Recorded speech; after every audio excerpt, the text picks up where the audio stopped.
నమస్కారం. మన భారతదేశ ప్రజానీకానికి, నాయకులకు, ఎందరో మహానుభావులకు, త్యాగమూర్తులకు ముందుగా స్వాతంత్ర దినోత్సవ శుభాకాంక్షలు.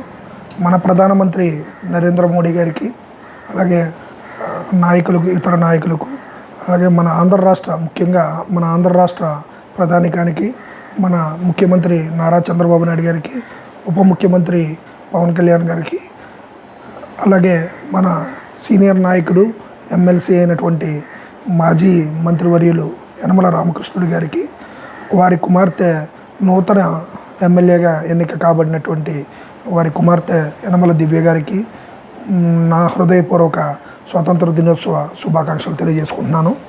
అలాగే ముఖ్యంగా మన కోటనందూరు గ్రామ ప్రజలకి, కోటనందూరు మండల నాయకులకి, కోటనందూరు గ్రామ నాయకులకి, మొత్తం అందరికీ కూడా ప్రజానీకానికి, అధికారులకు, అనధికారులకు, అలాగే ఎంపీటీసీలకి, జడ్పీటీసీలకి, మొత్తం అందరికీ కూడా స్వాతంత్ర దినోత్సవ శుభాకాంక్షలు తెలియజేసుకుంటున్నాను.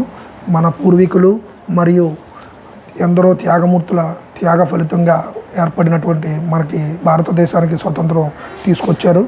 దానిని మంచికి ఉపయోగించాలని, మంచిగా మనం డెవలప్ కాపాడాలని, మంచే జరగాలని, ఎక్కడా కూడా అనధికారికంగా తప్పులు జరగకూడదని మనస్ఫూర్తిగా కోరుకుంటూ స్వాతంత్ర దినోత్సవ శుభాకాంక్షలు మరొకసారి తెలియజేసుకుంటున్నాను.